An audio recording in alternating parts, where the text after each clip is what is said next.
Olá! Hoje a gente vai mergulhar em umas ideias bem instigantes de Nexus, do Yuval Noah Harari. É um material que explora um ponto-chave, como a informação e, mais ainda, as histórias que a gente conta moldam as nossas sociedades. Exato. E a análise vai fundo naquela tensão constante, sabe? Entre usar a informação para buscar a verdade ou usar para criar ordem, muitas vezes com base em ficções compartilhadas. Histórias compartilhadas, ficções. Isso. E como a tecnologia, ao longo do tempo vai mexendo nesse equilíbrio. A ideia aqui é tentar entender essas bases de informação do nosso mundo. Ok, vamos lá então. A ideia central que o Harari traz é que essas redes humanas gigantes, tipo nações, religiões, até empresas, elas não se baseiam só na verdade objetiva, né? Mas muito em ficções, em fantasias que todo mundo concorda em acreditar. Ele até cita exemplos bem pesados como o nazismo, o stalinismo, regimes que se uniram em torno de ideias, de ilusões, mesmo que bem distantes da realidade. Isso mostra como a ignorância, ou melhor, a fé nessas ficções, pode gerar uma força coletiva, assim, enorme. E olha, essa dinâmica não é nova, né? Pensa na invenção da escrita, por exemplo. Harari argumenta que ela foi mais que um avanço técnico. Foi uma revolução nas redes humanas. Como assim? Bom, ela criou a burocracia. De repente, ter um pedaço de terra dependia mais de um papel, um documento oficial, do que os vizinhos sabiam ou lembravam. Entendi. O registro formal passou a valer mais que o consenso local. Exatamente. Isso deu muito mais poder para autoridades centrais, para o governo, mas ao mesmo tempo tornou esse poder uma coisa meio opaca, mais distante para a pessoa comum. Faz sentido. A escrita criou tipo uma realidade paralela de registros. E aí veio a prensa móvel, e aqui a coisa fica interessante mesmo, né? O Harari diz que ela acelerou a informação como nunca antes, mas não levou direto para a verdade.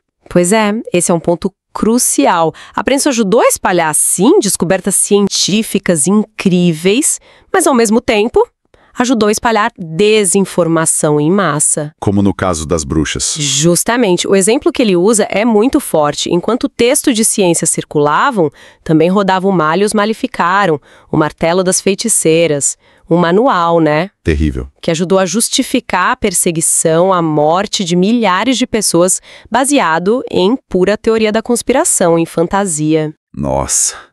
Isso mostra que ter mais informação circulando não garante nada, né?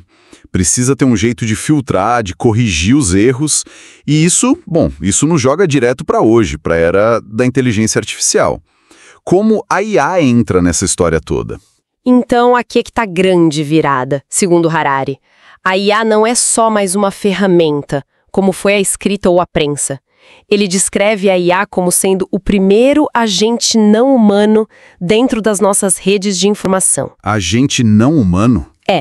Ela não só processa dados, ela pode aprender, pode tomar decisões sozinha e, o que é mais doido, pode até criar as próprias mitologias, as próprias visões de mundo. Ela muda o jogo da informação. Uma agente? Isso soa com um potencial gigante para coisas que a gente não espera. O Harari detalha esses riscos? Sim. E são vários. Um deles é esse risco do descontrole por otimização, sabe? A gente já viu exemplos de algoritmos que, para maximizar o engajamento em rede social, acabaram amplificando o discurso de ódio, polarização. Como aquele caso em Mianmar. Exato. O caso trágico dos Rohingya em Mianmar. As investigações mostraram o papel do Facebook na disseminação de conteúdo que incitou violência real. É um alerta muito sério.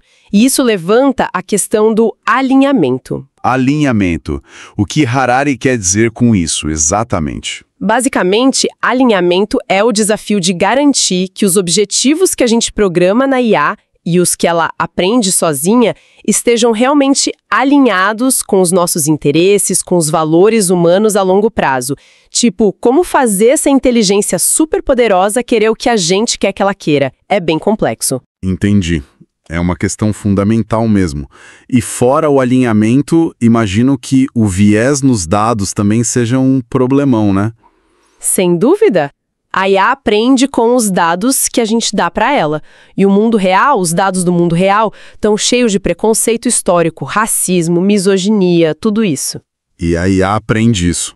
Ela pode não só aprender, como pode até amplificar esses vieses, mesmo que não tenha nenhuma intenção ruim por trás, sabe? A gente tem exemplos concretos. Sistema de reconhecimento facial, que erra muito mais com mulheres negras, ou ferramenta de seleção de currículo. Aquela da Amazon. Essa mesma, que a Amazon testou e teve que descartar.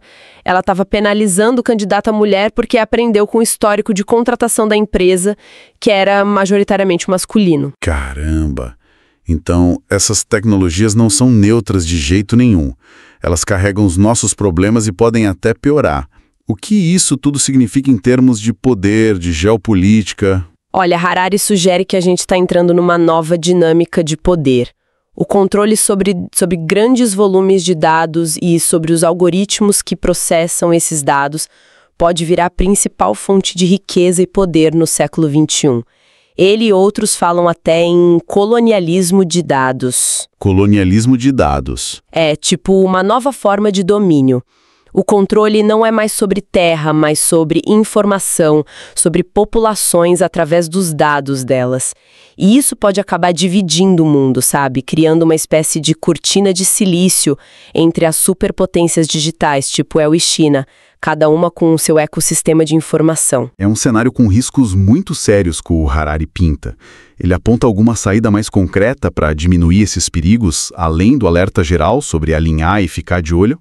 Ele foca muito na necessidade de entender isso melhor e de ter regulação global, mas ele mesmo admite que é dificílimo no mundo tão dividido. A ênfase maior dele é no alerta mesmo, aquela tensão histórica entre informação para a verdade e informação para a ordem social continua firme, só que agora tem esse jogador novo na mesa, a IA, que é não humano e a gente não sabe bem para onde vai evoluir. E ele termina com uma nota bem sóbria, para dizer o mínimo, né? Se a gente não lidar com essa transição com muita sabedoria, essa inteligência que a gente está criando, que é quase alienígena, ela poderia não só acabar com o domínio humano no planeta, mas, numa visão mais cósmica, talvez até extinguir a própria consciência do universo. Isso se a gente for a única faísca de consciência por aí, né? Uma responsabilidade gigantesca, definitivamente algo para a gente ficar pensando muito sobre os caminhos que a gente está escolhendo agora.